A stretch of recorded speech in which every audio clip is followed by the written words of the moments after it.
Okay, so in section 5.4, we're going to be introduced to a couple of new sets of formulas, the sum and difference formulas, and also the double angle formulas. So what I thought I could do first is just kind of show you, let me get set up here, just kind of show you what those formulas are, and then we can get straight into some example problems.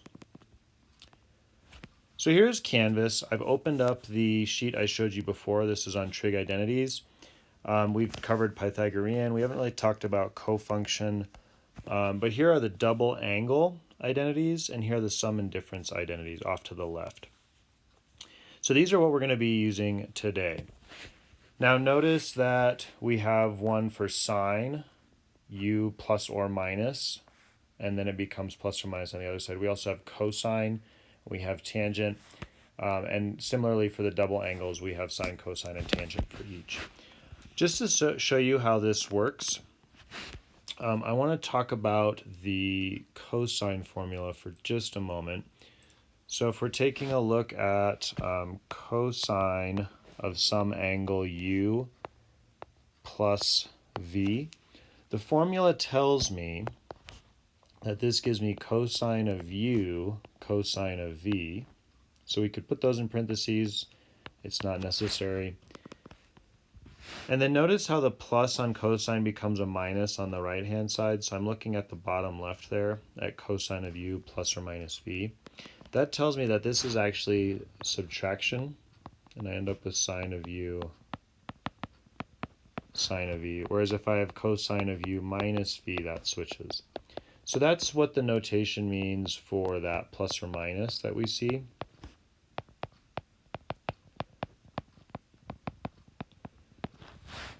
And then I think the rest are pretty straightforward once you realize that that's the case. So we'll go ahead and be using these formulas today. So just so that you see them, there they are. But let's go ahead and get into some example problems. I'm actually just going to go ahead and erase all of this to keep the notes kind of clean.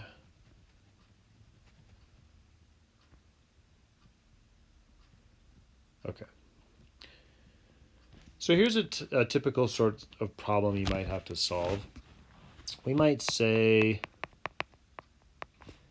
evaluate sine of some angles u minus v. I don't know what u and v are, but I do know that I want to evaluate u minus v. And we're given that sine of u equals negative 5 over 13. And I'm going to say where u, I was going to write where u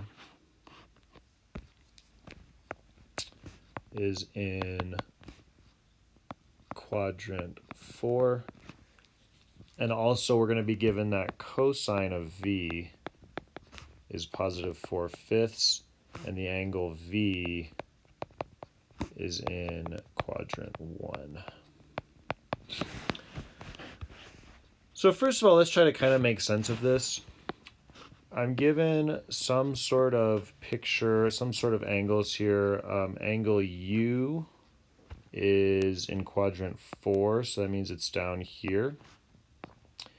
Sine is 5 over 13, so that means that I don't necessarily know what x is, but I know that y has to actually be negative 5 because this is in quadrant 4. And then this length here, that's going to be 13. Because sine is y over the hypotenuse of if we sort of made a triangle there. And then for v, I know that's in quadrant 1. Again, I don't actually know where v is, so we'll just say it's like this. And this is definitely not drawn to scale. Cosine is 4, so that means that the x value is 4. I don't know what y is, and then the hypotenuse is 5. So this is the information we're getting, but this is not necessary. You don't necessarily have to draw a picture in these problems. I'm just doing that so we can kind of see what's happening. Okay, let's go ahead and try to solve now. So using my formula, I know that sine of u minus v equals sine of u, well here, let me go back to it just so you guys can see where I'm getting this. I'm at sine of u minus v. So sine of u cosine of v minus cosine of u sine of v. If you feel like you have to go back and forth a lot with these, that's okay. I don't expect you to have these memorized. You'll be able to use those formulas on any quest we're given in this class. I have them more memorized, but only because I've taught this so many times.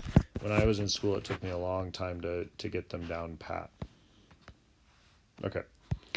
So here's essentially what I have. Now what's nice about this is I actually know what sine of u is. It's negative 5 over 13. I also know what cosine of v is. It's 4/5. However, what I don't know yet is what cosine of u and sine of v are. And so this is where we're going to end up using our picture. So let's go back to these triangles that we drew. This was for u, and we had the hypotenuse was 13, and then this side over here opposite was negative 5. So if you use the Pythagorean theorem to find the adjacent side length, you'll end up with kind of a nice number here. You're going to end up with 12. So 13 squared minus 5 squared, if we take the square root, we get 12. And then for the angle V, let's see, we're going to do, so this was V here. This side length is 5, the adjacent side is 4. That means for the opposite side, we're actually going to have a 3. This is a 3, 4, 5 triangle, or you can use the Pythagorean theorem again. And you end up with 3. So now what I know is that looking at this triangle here for V, sine of V is going to give me 3/5. It's going to be positive because we're in quadrant 1. And then over on the angle U, I now know that cosine of U is going to give me positive 12 over 13 because we're in quadrant 4, that 12 is positive. And so now I can plug those in for the missing pieces back up here in this formula. And so let's go ahead and do that. So I have negative 5 over 13 and 4/5.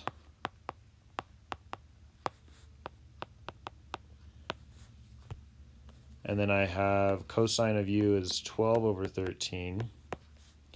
Sine of v is 3/5. We're going to go ahead and multiply, so I end up with negative 20 over 13 times 5 is 65, minus 12 times 3 is 36. Luckily, these are going to be the same denominator, so I don't have to come up with a common one. And if we go ahead and do that, negative 20 minus 36 is going to be negative 56 over 65. That's going to be my final answer. So it basically turns into a multiplying fractions problem. The first step is going to almost always be to do this part here. So to come up with these missing pieces is sort of the first step. I guess we could say that's the first step after plugging in, which is what we did up here. We plugged in. But really the first step is trying to draw the triangles and come up with those missing pieces. And once you have that, it turns into just plugging in and dealing with some fractions for a little bit. Let's try another one of these types of examples before we get into some of the other ones. We're going to add a little bit of complexity to this. Okay, so let's go ahead and try to find, let's do cosine of u. No, let's change it from u. I'd get tired of doing u and v too much. Let's do theta, and then that's the Greek letter phi. Theta and phi, or phi sometimes it's pronounced. And we're going to say that we are given, let's say tangent of theta equals, let's do 5 over 12, and then we'll say cosine of phi equals, oh, what's a good number? Let's go with 21 over 29. Okay. So let's go ahead and let's just write down the formula first of all. So cosine of theta plus phi means that I'm going to take cosine of theta times cosine of phi. Remember, this switches to minus. So if you're looking at our formula for cosine of u plus v, it turns into minus. So I end up with minus sine of theta sine of phi. And I am really just plugging straight into this formula. So if you have this pulled up on your page, that would be really good while you're doing these problems. Okay, now I already know cosine of phi, so that's good, but I really know nothing else about this. So let's go ahead and let's just create some triangles. And I also forgot to mention, but both of these are just going to be in quadrant 1 this time. So let's go ahead and make some triangles. So for theta, I know that tangent is opposite over adjacent. And I'm trying to use kind of nice numbers here. If you use the Pythagorean theorem, or you just remember what we did before, this is a 5, 12, 13 triangle, so this is a Pythagorean triple. So this is 5 squared plus 12 squared. And then for phi, this is also going to be a Pythagorean triple, 21, 29, except I did forget what the opposite side is, so I'm going to use the calculator for this one.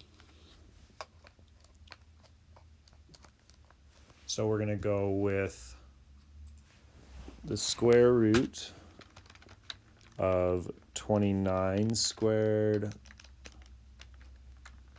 minus 21 squared, and that'll give me 20.